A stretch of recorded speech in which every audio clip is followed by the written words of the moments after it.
Businessman Opinion. Kembali inilah Businessman Opinion membuka partisipasi Anda mitra bisnis. Google berkomitmen berinvestasi lebih dari 32 triliun rupiah di Malaysia, termasuk untuk membangun data center dan Google Cloud pertama di wilayah tersebut. Rencana investasi itu bakal membuka hampir 27.000 pekerjaan di Malaysia dan merupakan investasi terbesar Google di Asia Tenggara. Apa komentar Anda mengenai investasi besar Google di Malaysia ini? Kenapa ya nggak invest di Indonesia? Yang jelas-jelas penduduknya lebih banyak, luasan teritorinya juga lebih besar. Silakan 633-9160 dan WhatsApp call 0816-924-924 kami buka untuk Anda. Kalau kita sebenarnya sih ini kalau saya menurut pendapat saya ini sih sebenarnya cuma hitung-hitungan bisnis saja sih sebenarnya. By the end of the day it's just business. Di benefit yang mana lebih benefit, negara mana yang offer lebih banyak insentif dan sebagainya. Tapi kalau kita ngomongin Google itu sebenarnya di Indonesia juga udah punya kantor sebetulnya. Mereka punya Google Indonesia. Nah kalau untuk investasi begini sebenarnya gini, nggak tepat juga sih kalau dibilang orang nggak ada yang mau invest di Indonesia. Sebenarnya orang-orang di luar, negara luar yang mau invest di Indonesia itu cuma mau manfaatin dua hal aja sebetulnya dari kita. Indonesia tuh cuma menarik untuk investasi dua hal. Satu adalah market yang besar, karena jumlah penduduk kita begitu besar, 270 juta.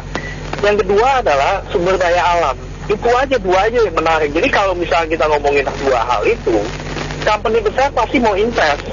Yang mau invest dalam sumber daya alam pertambangan, kemudian yang memanfaatkan market yang besar, contohnya seperti food and beverage, FMCG, Nestle, dan sebagainya. Mereka mau invest Danone, dan sebagainya. Mereka mau invest ini, karena mereka manfaatin itu. Tapi kalau kita ngomong tech, Google, obviously, juga dia pasti Apple, Google, mereka berhitung satu, infrastruktur.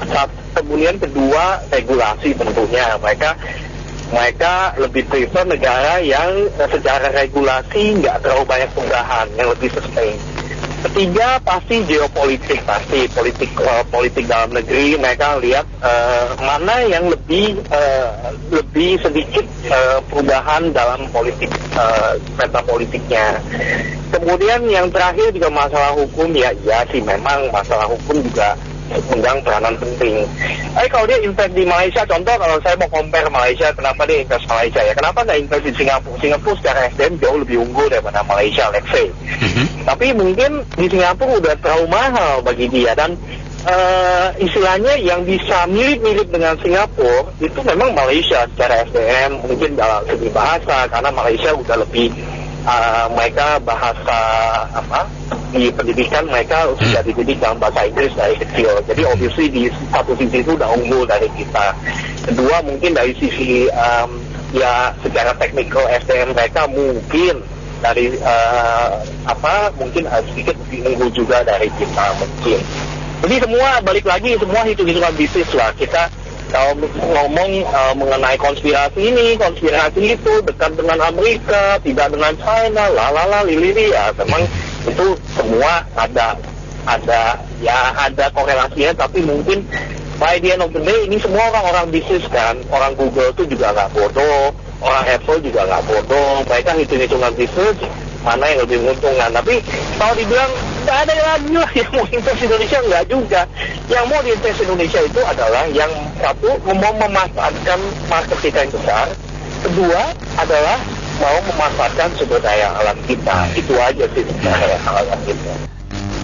Aku menilai beberapa hal ya. Pertama, dulunya seringkali demo.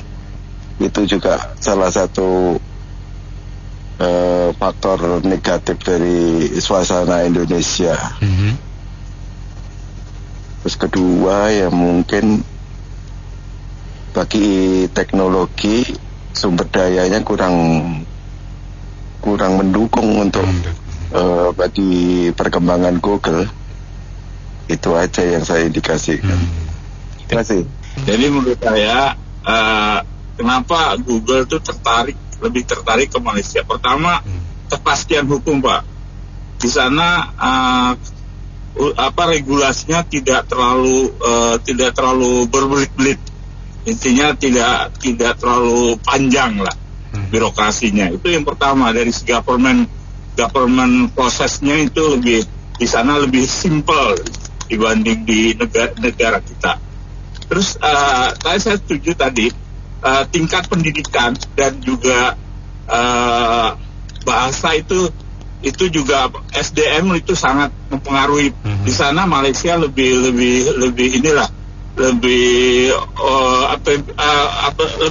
baik lah istilahnya.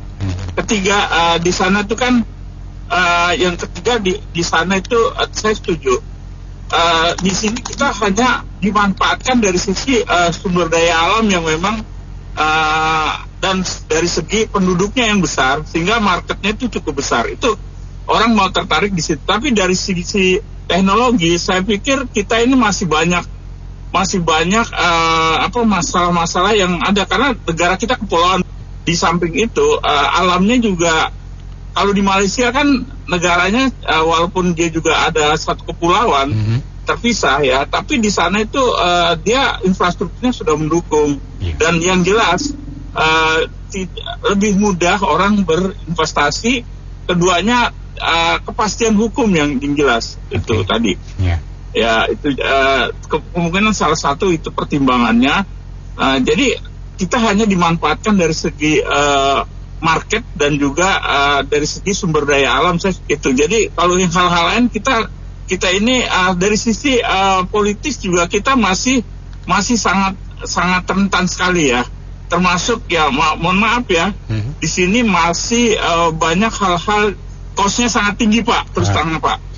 Di Malaysia tuh kosnya lebih, investasi dalam proses perizinan dan sebagainya tuh lebih mudah dan tidak terlalu banyak kosnya, itu aja Pak.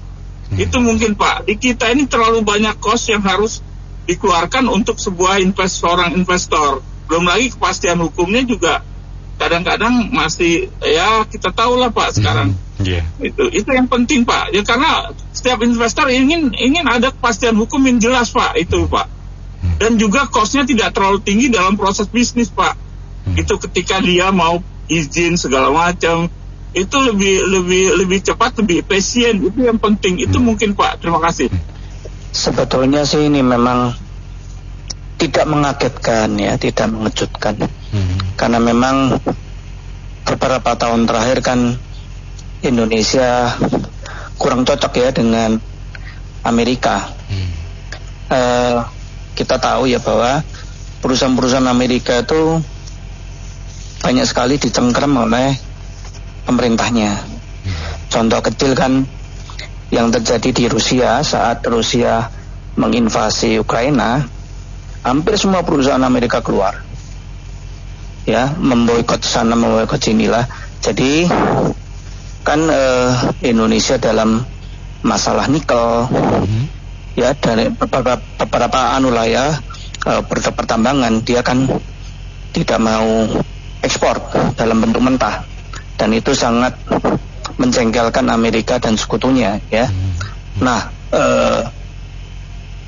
kemudian masalah Google dan lain-lain, Apple dan lain-lain lah ya, dia tidak akan masuk ke Indonesia ya, selama Indonesia pun juga tidak melunak terhadap Amerika dan sekutunya. Nah kemudian memang kalau kita lihat ya, semua itu punya kepentingan. Kita nggak ngomong cuma masalah negara, tapi tiap-tiap pribadi itu punya kepentingan. Contoh buruh ya, kalau investasi masuk bisa menyerap berapa ribu tenaga kerja ya. Jadi untuk apa? Untuk mensejahterakan rakyat Indonesia. Nah itu kan buruh pun juga menuntut upah yang layak. Setiap tahun ada kenaikan. Nah itu salah satu cara. Cara yang lain adalah kebutuhan pokok ya, sandang, pangan, papan pun nggak naik, tapi itu kan agak sulit juga ya. Jadi buruh punya kepentingan, dan akhirnya apa? Setiap tahun menuntut. Dan itu adalah salah satu yang tidak disukai oleh investor asing. Belum lagi masalah hukum. Tidak ada kepastian hukum di Indonesia. Ya, mungkin di pusat semua baik-baik aja. Begitu kita masuk ke daerah, yang namanya perda itu kadang berlawanan dengan undang-undang. Undang-undang kan untuk penjabarannya kan perlu perpres. Tapi seringkali berlawanan. Nah, kemudian kan ada omnibus law untuk mengatur supaya tidak terjadi tumpang tindih. Tapi kan kita tahu politik di Indonesia, ya, mereka yang seharusnya tahu pun juga karena masalah politik kemudian jadi dikacaukan lah ya. Mereka membela buruh dan sebagainya supaya terpilih dan sebagainya. Tapi mereka sebenarnya tahu itu merusak bangsa dan negara. Ya, jadi memang kalau kita lihat ya, susah Indonesia untuk bisa mendapatkan investasi asing kalau pemerintah di daerah pun juga tidak tegak lurus dengan undang-undang peraturan di pusat. Kita ambil salah satu contoh ya, Solo ini bagus, tapi tergantung dengan kepala daerahnya. Ya, mungkin ganti kepala daerah pasti beda lagi. Ya, contohnya Jakarta. Ya, begitu diganti gubernur, rusak semua. Ya, jadi tidak ada visi atau keinginan untuk Indonesia maju. Nah, mereka punya cara dan pemikiran sendiri. Indonesia maju versi saya itu beda dengan versimu. Nah, oleh karena itu mereka nggak bisa ketemu. Ya, ego mereka masing-masing. Ya, mau ego kelompok, mau ego pribadi itu lebih menonjol daripada untuk bangsa dan negara, kemajuan. Nggak ada. Tapi beda dengan misalnya di Singapura, di Malaysia, di Vietnam yang negaranya lebih kecil, yang mudah lebih diatur. Ya, di sini nggak bisa seperti itu. Ya, semua mereka pingin menangnya sendiri, pingin kelihatan di rakyat seperti apa, padahal sama juga, tarsuga itu. Ya, jadi sekali lagi nggak kaget lah kalau Google dan lain-lain itu nggak akan masuk ke Indonesia. Kenapa cuman lapangan 27.000 dibingungin? Flashback ke belakang sedikit pada bulan April, rame-ramenya Apple. Oke? Apple investasi nggak jadi. Apple sudah meninjau Indonesia sejak tahun 2023. Indonesia bersama Vietnam. Dua-duanya ditinjau oleh Apple. Akhirnya Apple memutuskan di Vietnam. Berapa tahu investasinya? 260 triliun. Besar mana? Pengantuk, Bu, sorry, nggak ngajak berantem. Iya. 260 triliun rupiah, oke? Menyerap berapa tenaga kerja? 200.000 tenaga kerja. Apa alasannya? Akhirnya kok pilih Vietnam? Satu, law enforcement, yaitu hukum, seperti yang Bapak tadi katakan barusan, bahwa hukum dan politik kita itu benar-benar merusak kemajuan negeri ini. Itu pasti. Kenapa? Hukumnya takut politik, politiknya takut hukum. Hukumnya takut politik, politiknya nyetir hukum. Padahal hukum itu seharusnya di atas daripada politik. Politik kalau salah ya salah. Contoh, teriak-teriak, katanya HP saya disita, bla bla bla. Padahal itu sebenarnya sudah dilakukan dan diwanti-wanti udah lama. Oke? Nah, hal-hal seperti itu kan membodohi rakyat, itu politik, menginjak-injak hukum. Oke? Lah, hukumnya setengah-setengah lagi. Ketua KPK-nya ngomong sebentar lagi ditangkap, sudah ketemu. Orang mau nangkap buronan kok ngomong duluan. Itu bodoh atau goblok, nggak ngerti gua. Nah, hal-hal seperti ini ya, sehingga membuat negeri kita ini carut marut. Kenapa? Buruh demo itu haknya buruh, memang benar, tapi merusak atau merusuh atau membuat kerusuhan atau memaksa seseorang atau memaksa kendaraan untuk berhenti atau merusak kendaraan, itu tidak diperbolehkan. Bukan haknya buruh untuk demo, untuk merusak, oke? Tapi karena hukum kita itu ditunggangi oleh politik, sehingga polisinya nggak berani nindak, nanti serba salah, polisinya yang dimaki-maki, jadi repot, ya kan? Nah, balik ke Apple, kenapa Apple akhirnya pilih di sono itu? Karena kualitas SDM juga. Jadi ini yang nomor 2, kualitas SDM. Suka atau tidak suka, harus diakui. Nggak usah cerita yang SMP dan SMA.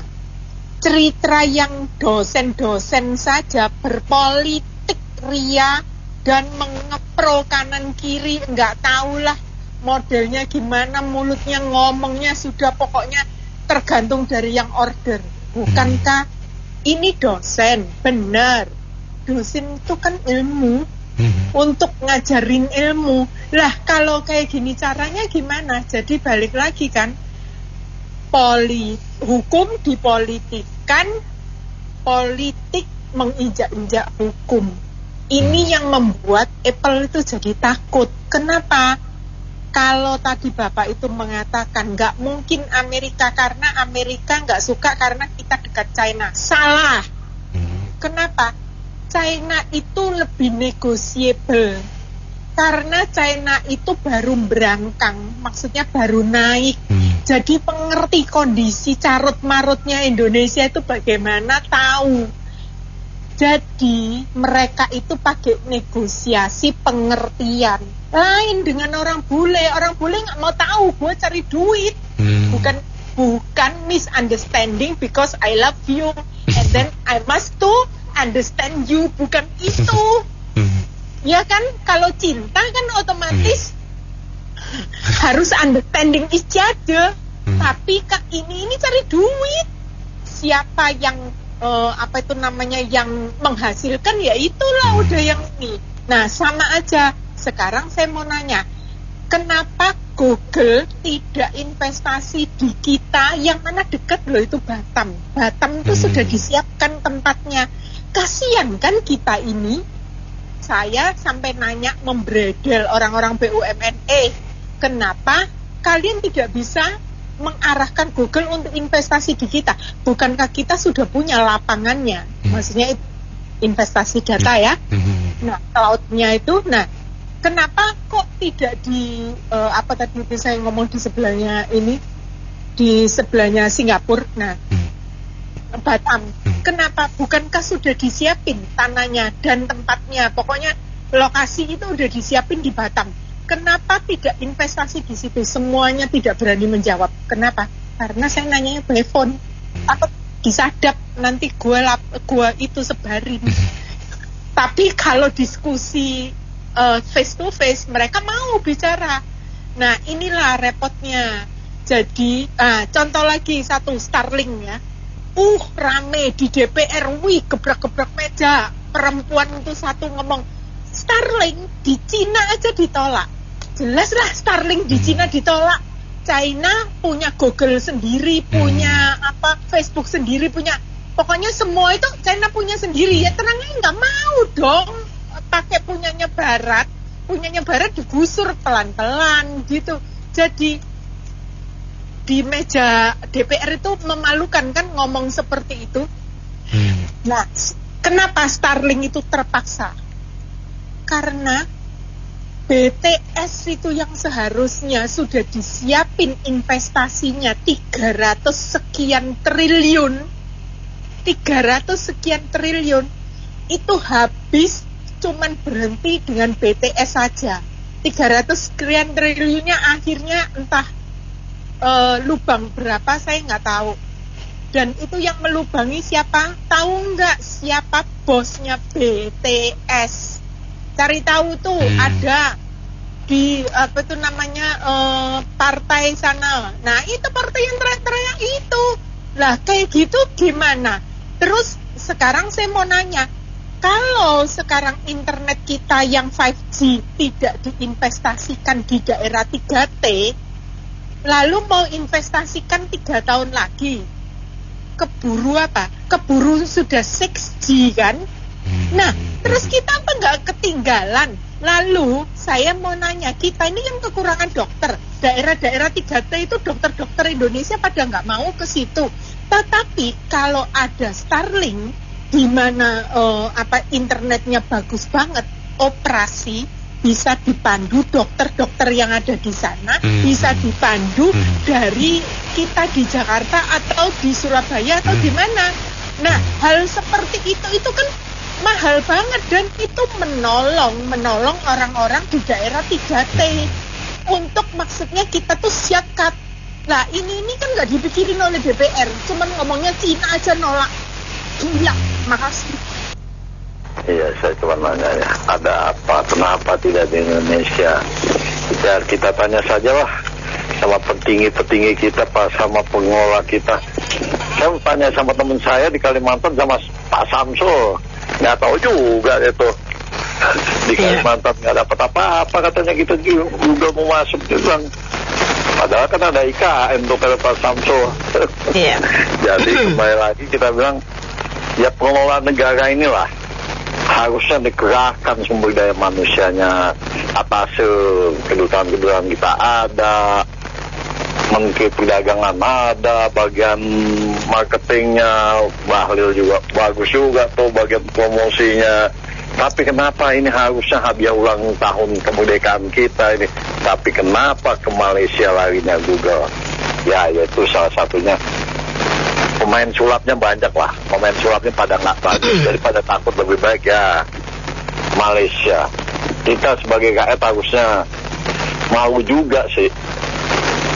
Kita sedang membangun, katanya banyak investor, tapi yang nyata-nyata saja nggak mau dia mengambil untuk tempat, mengambil lapak di Indonesia yang bangun katanya ibu kota. Mungkin salah satunya ibu kotanya dulu di Jakarta, harusnya dia mau, tapi pindah ke sana dia ikutan juga nggak mau juga. Ya udahlah Mbak, nasi sudah jadi bubur. Oke. Ya jadi udah nggak usah diseselin, karena memang petinggi-petinggi bangsa ini, khususnya presiden, itu kurang memperhatikan masalah yang basic sebenarnya. Dulu waktu pertama Pak Jokowi naik, itu saya ingat banget dia bilang apa? Revolusi mental. Itu sebenarnya bagus banget ya. Cuman sayangnya tuh tidak diterapkan secara konsisten. Karena namanya revolusi mental itu mesti secara konsisten berkesinambungan setiap tahun. Paling gampang contohnya begini Mbak.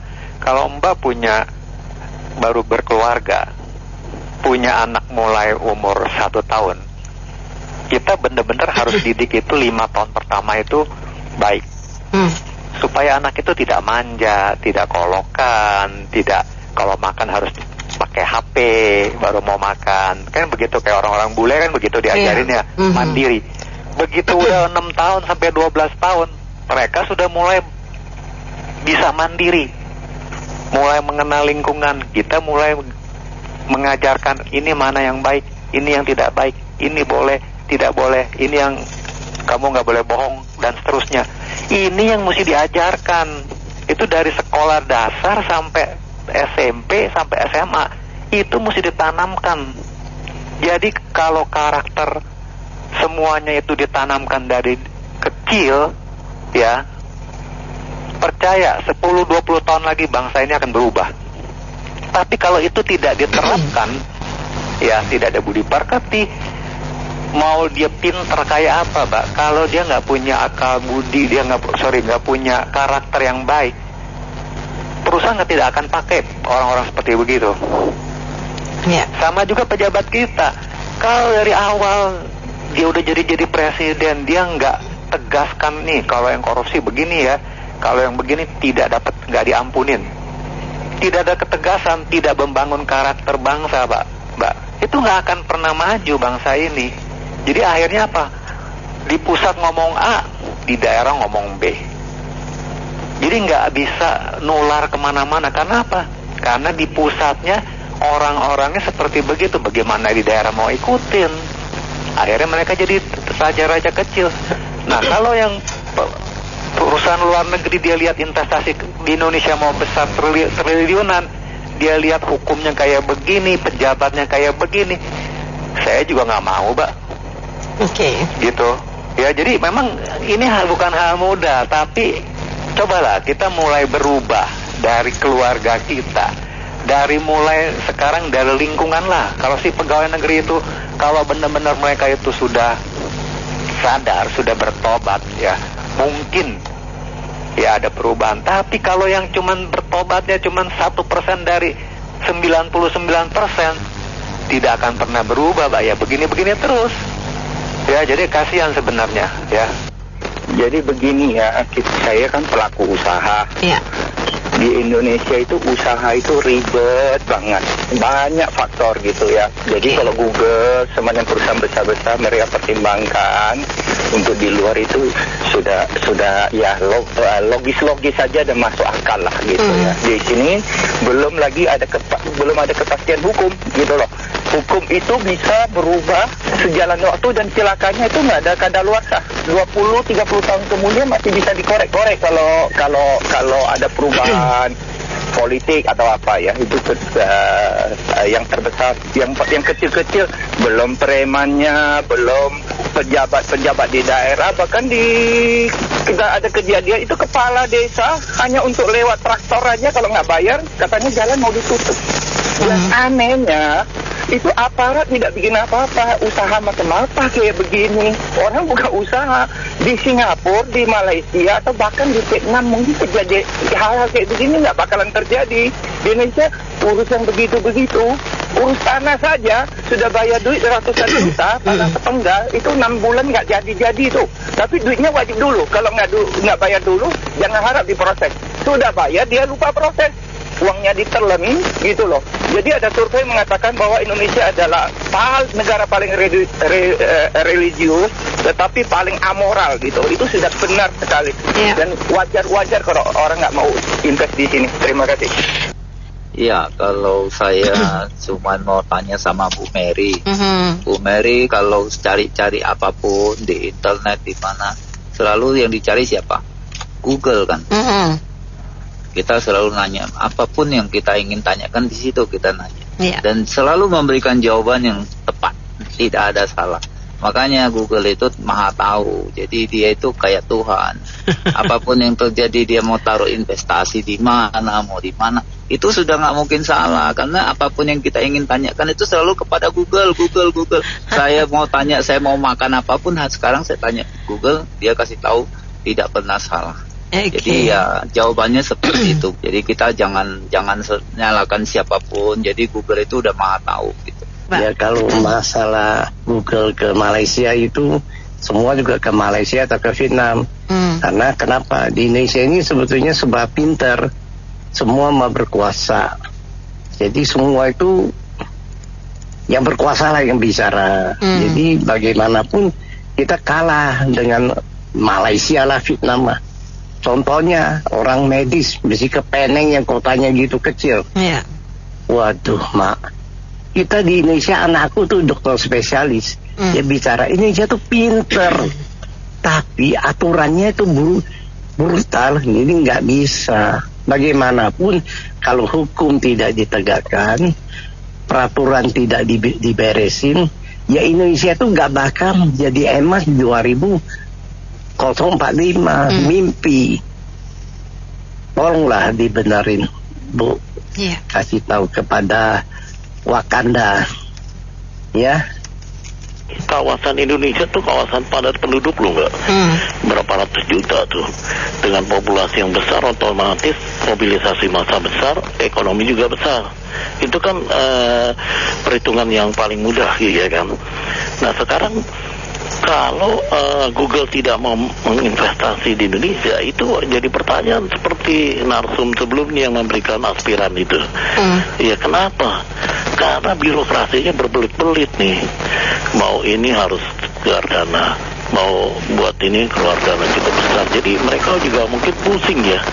Apalagi otonomi daerah kalau mau investasi di suatu daerah, RI1 kita aja kadang-kadang tidak bisa menghalau keputusan dari gubernur kepala daerah tertentu gitu loh, karena mereka punya otonomi daerah. Jadi kalau otonomi daerah dikuasai gubernur, kalau gubernurnya bilang A ya otomatis RI1 kita tidak bisa menggugat. Ini yang menjadi masalah, gimana investasi itu bisa berkembang dengan baik. Sedangkan Malaysia sendiri mungkin bisa lebih mudah ya cara penanaman modal, investasi yang luar biasa. Jadi tidak tertutup kemungkinan yang tadinya udah investasi di Indonesia akan divestasi, akan tidak menanamkan modalnya lagi keluar gitu loh. Begitu juga Google. Jadi saya kira mereka betul-betul secara akurat mencari mana yang lebih mudah gitu loh. Kalau bisa dipermudah, kenapa harus dipersulit? Itu prinsip dasar mereka gitu loh. Saya kira pemerintah kita perlu berkaca lah. Kenapa kayak Elon Musk itu kan listrik sampai tidak buru-buru dikerjakan tapi pindah ke luar negeri. Saya kira itu aja. Pertama, demokrasinya kacau. Yang bertanggung jawab agama juga kadang-kadang hukum kita takut sama agama. Korupsi, budaya kita juga kurang, pendidikan juga kurang. Coba contohnya, kita tuh seperti demokrasi Amerika, kacau kan? Iya. Merusakkan negara lain, jual senjata nembak lari sendiri. Ya di mana-mana, di Ukraina, di Israel, merusak negara. Akhir sekali Amerika lama-lama bangkrut. Benar? Negara kita gitu, demokrasi merusak rakyat kita sendiri. Masing-masing kepentingan. Kenapa? Contoh kita negara kacau. Kenapa? Udah kita tuh banyak deh problem gue sebut ada habis deh. Kenapa dia invest ke Malaysia? Saya ke Pontianak saya sama teman bawa mobil sampai ke Estikong gitu. Masuk ke Kuching kan. Wah, masuk Kuching seperti surga. Sono orang bawa mobil tenang, nggak seperti kita sini, tau nggak? Amburadul. Orang sono, orang Kuching takut sama Pontianak bawa mobil gila-gila. Di situ juga mobil tidak boleh pakai kaca film gelap.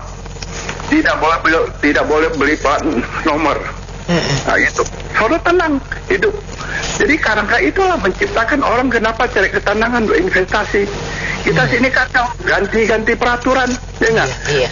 Nah itu, jadi banyak sebabnya menciptakan negara kita tuh demokrasi, akhirnya yang merusak rakyat kita sendiri. Walaupun kita anggap negara kita negara besar kaya, orang kan investasi kan mau cari cuan, benar ya? Iya. Nah itulah yang pendapat dari Akong ya. Karena kan kita kalau mau bisa berubah, kita harus dongak ya masa depan tambah gelap. Kenapa mereka investasi di Malaysia? Pertanyaannya sederhana, analisanya bukan main. Banyak penyebabnya. Sama, sepakat dengan itu, yaitu tentang penegakan hukum. Nah, penegakan hukum di Indonesia ini kita tahu hukum dijadikan alat politik kan Mbak Anita. Iya. Nah, di sini ujungnya yang tadi saya bilang analisanya berat. Khusus masalah politik ini yang saya tidak menguasai bagaimana politik di Malaysia sana. Sebab begini, di Indonesia hukumnya itu lanjutan dari hukum sistem kolonialis. Itu dari para pengamat-pengamat hukum sering mengatakan itu. Hukum sistem kolonialis. Sedangkan di Malaysia itu cenderung Anglo-Saxon. Kan Malaysia itu negaranya itu monarki, Mbak Anita. Kalau kita republik, dari mana saya tahu dia monarki? Ya karena kepala negaranya itu raja yang di Pertuan Agung siapa gitu. Tapi kalau Anwar Ibrahim yang sekarang itu Perdana Menteri, makanya dia monarki. Dan kita dulu dijajah Belanda, kalau dia berarti ada intervensi dari Anglo-Saxon, dari Inggris. Nah di sini perbedaan sistem hukumnya ini. Di mana letak perbedaannya? Nah ini saya mengharapkan para pendengarmu itu menganalisanya secara ya paling nggak kita mendapat tambahan masukan gitu. Terutama yang sudah beberapa tahun pernah tinggal di Malaysia, sehingga bisa menganalisa apa bedanya Indonesia, terutama dalam sistem hukum. Makanya di kita itu banyak korupsi. Nah konstitusi aja dirubah, bahwa ada komentar, ada kritik dari Paman Sam sana. dari Amerika.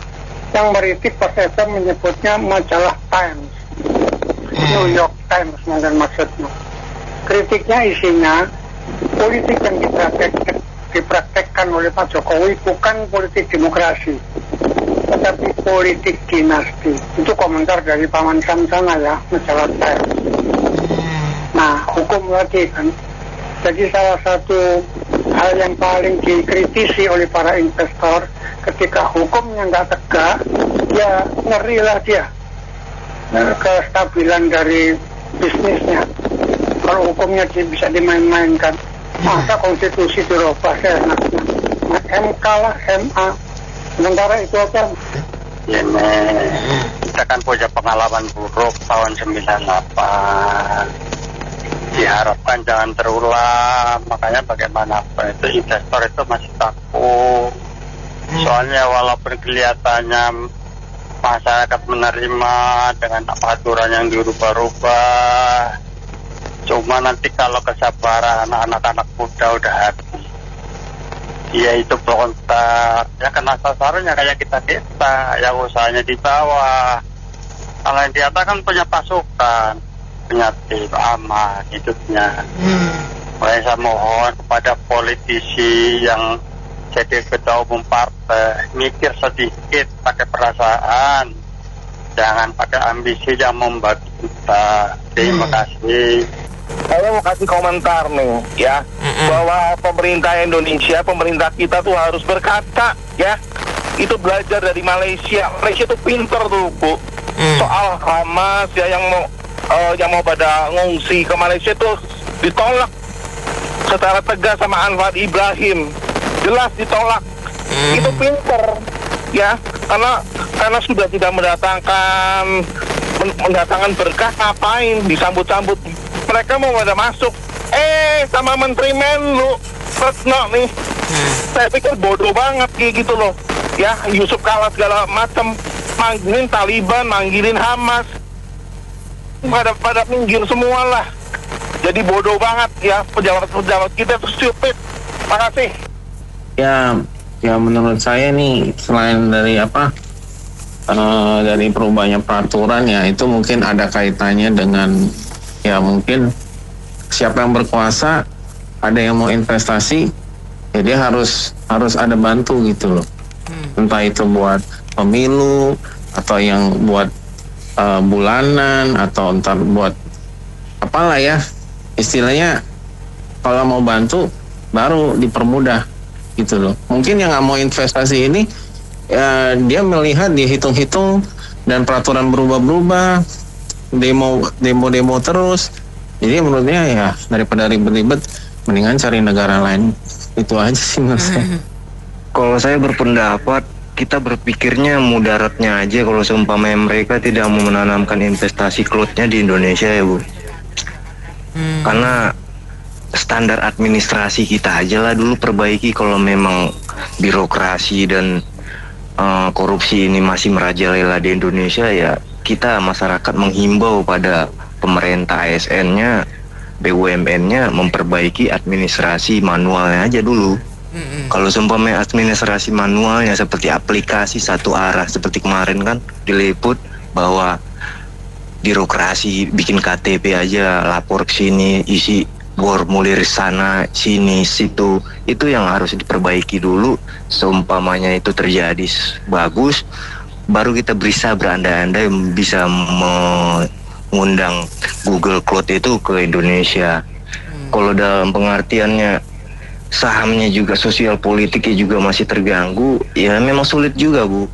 Karena pendapatan kita juga 4.500, ditarik ulur juga dompet kita tipis. Cek mundur aja sekarang udah nggak berlaku. Sekarang itu fakta real count, yaitu QR segala macam, data e-wallet. Itu pun nggak sampai kita menciptakan pertumbuhan yang signifikan melebihi dari 15%. Karena pertumbuhannya juga cuman tergerus inflasi 5%, 4%. Ini aja posisinya kita masih menunggu pengangkatan Pak Prabowo besok. Bagaimana dia bisa menciptakan, membalikkan telapak tangan. Karena sifat leader pemimpin ini harus menyeluruh ke bawahnya ini. Kalau ke bawahnya ini rusak, atasnya pun rusak, ya sama seperti Pak Jokowi. Era pertamanya aja gembar-gembor oke. Tapi era keduanya boncos. Kalau menurut saya sih kayaknya pemerintah sini udah nggak ada harga dirinya ya. Kalau menurut saya ya. Kenapa saya bilang pemerintah sini nggak ada harga dirinya? Bayangkan saja Tesla sudah ke sini, akhirnya nanamnya ke Vietnam atau ke Malaysia. Udah diundang-undang dari jauh-jauh sama Pak Luhut. Nah, itu satu. Kedua, ini Starlink. Dia tiba-tiba ke sini cuma nanam modal 20M doang. Itu udah anggap kan pemerintah Indonesia tuh benar-benar bejat sekali.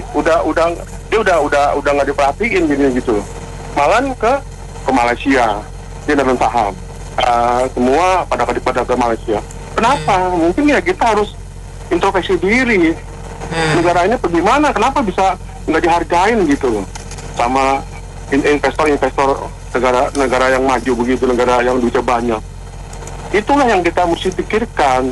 Jadi dikit-dikit kalau di sini, kalau menurut saya ya, banyak pada demo-demo, dikit-dikit demo. Tapi pemerintah nggak bisa nutup gitu. Malah kayak dijamin, kalau di demo malah pergi kemana gitu pemerintahnya. Jadi dia nggak mau dengar aspirasi gitu. Itu yang terjadi.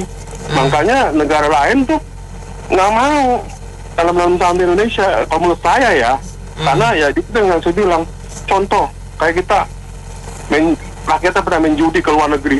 Itu duit kita, APBN kita udah keluar itu sebenarnya buat masuk ke Indonesia malah keluar. Itu salah satunya. Kalau contoh kita kayak di Malaysia. Nah Malaysia duitnya aja tulisannya Arab ya. Itu masih ada judi di sana, di Genting. Ya kalau di sini Pancasila, dia bilang Pancasila, tapi ya kalau ini malah dikasih bansos yang salah judi. Itu yang otaknya nalarnya nggak jalan gitu. Negeri ini terlalu banyak lelucon. Jadi Elon Musk ya, siapa Bill Gates itu ngeri ke sini. Kita ngelihat ketika seorang presiden ya, pemimpin tertinggi politik di negeri ini bisa seenaknya merubah undang-undang ya. Itu kan orang berpikir konotasinya. Suatu saat dia bawa invest ke sini, let's say lah ya, 5 miliar US. Terus tahu-tahu ganti pemerintahan baru, dia ganti juga begitu. Apa ngaruhnya? Orang kaya mau nggak cari pusing ke sini? Masalahnya kan di situ. Kemudian banyak hal ya, kita lihat menterinya. Aduh, lucu-lucuan semua. Iya, kita rakyat cuma bisa ngelus dada dan anggap ini lelucon semua. Kalau dia mengeluh, oh nggak ada yang mau datang, ada kan waktu itu Pak Luhut ngomong, apa sih yang kita nggak bisa? Siapa itu Taylor Swift konser di sini, masa nggak mau ke kita? Ya lu bikin aja, orang mau nggak datang. Masalahnya tuh nggak ada trust. Anda mau ajak orang kerjasama itu adalah secara logika orang itu masuk dan safe gitu ya, baru cari cuan itu, baru nextnya pikirin cuan. Ini Indonesia mau dieksplorasi dengan jumlah penduduk kita banyak ya, dan saya akan sesuaikan aturan kami untuk kebutuhan Anda. Ini kan secara implisit orang berpikir nanti kalau datang lagi pesaing baru, Anda bikin lagi yang sesuai dengan dia, mati saya. Seperti Starlink dikasih karpet merah, kemudian yang ada di sini ini mau dikemanain? Terus Luhut bilang, ya salah Anda nggak inovasi. Kalau begitu ya investor akan mikir, ngapain gue invest ke sini? Nggak ada jaminannya. Itu inti masalahnya. Terima kasih. Pak Osman, terima kasih. Nah, kalau saya lihat memang kita rampung aja, ada beberapa pendapat. Satu, trust memang, karena di sini tidak ada kepercayaan, menjelek-menjelek, tidak ada kepastian hukum. Sebenarnya Indonesia ini potensinya sangat besar, tapi kepentingan para politisi, kepentingan para kelompok begitu besar, sehingga rakyat dikorbankan. Nah, kalau dulu zamannya Soeharto, kenapa orang berbondong-bondong datang ke Indonesia untuk investasi.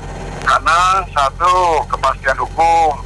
Kalau Soeharto ngomong A, RT RW sampai A. Nah, kalau sekarang presiden ngomong A, emang gue pikirin partai yang berkuasa. Nah, itu. Jadi multi partai itu ngerusak ya, sangat merusak. Nah, terus kedua, memang kita di sini tidak bersaing. Artinya apa? High cost economic country. Nyenggol sana duit, nyenggol sini duit. Pokoknya semua diduitin. Terima kasih. Oke, terima kasih banyak Anda mitra bisnis yang sudah menyuarakan isi hati Anda di Businessman Opinion. Nena Amelia.